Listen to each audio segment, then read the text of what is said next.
Di balik kasus tragis kematian Jessica, 15, siswi SMPN 1 Atap Cadas Mekar yang ditemukan tewas di aliran Sungai Pleret, tersimpan kisah haru yang membuat keluarga semakin berduka.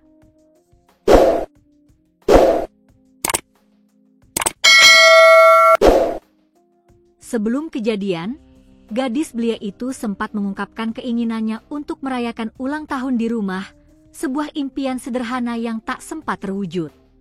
Rizka, 32, kakak korban, menceritakan bahwa Jessica berencana merayakan ulang tahunnya yang jatuh pada 27 November mendatang.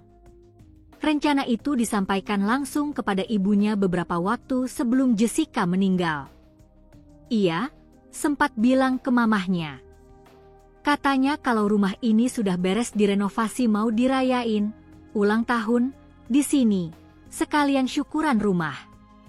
Katanya mau dihias, mau undang teman-temannya, ujar Rizka saat ditemui di rumah duka, Selasa, 21 Oktober 2025. Menurut Rizka, Jessica ingin momen ulang tahunnya menjadi perayaan kecil bersama keluarga dan teman-temannya.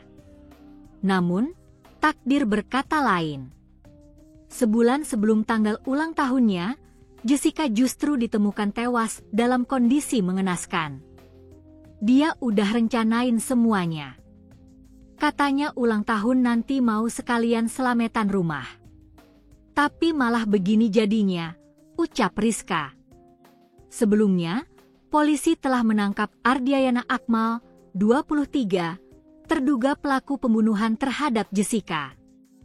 Meski demikian, keluarga masih menduga ada pelaku lain yang turut terlibat dan berharap kepolisian mengusut tuntas kasus ini hingga seluruh pelaku tertangkap.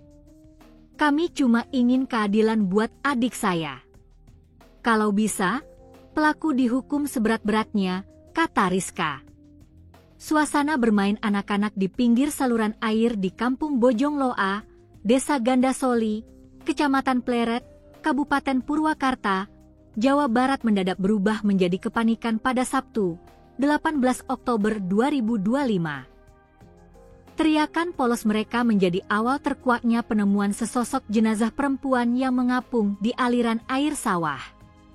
Korban kemudian teridentifikasi sebagai Jessica binti Otim, 15, seorang siswi SMP asal Desa Cadas Mekar yang dilaporkan hilang sejak Kamis, 16 Oktober 2025. Salah seorang warga, Hoti, 50, menceritakan bahwa ia awalnya tidak langsung mempercayai laporan dari anak-anak yang masih berusia sekitar 3 tahun tersebut. Awalnya saya disusulin sama anak-anak, katanya ada mayat di bawah. Tapi saya enggak langsung percaya, ujar Hoti. Namun, rasa penasaran mendorong Hoti untuk mendekati saluran air. Dari kejauhan, ia sempat mengira benda yang dilihat anak-anak itu hanyalah boneka. Setelah diamati lebih dekat, barulah ia menyadari bahwa benda yang tersangkut di aliran air tersebut adalah tubuh manusia.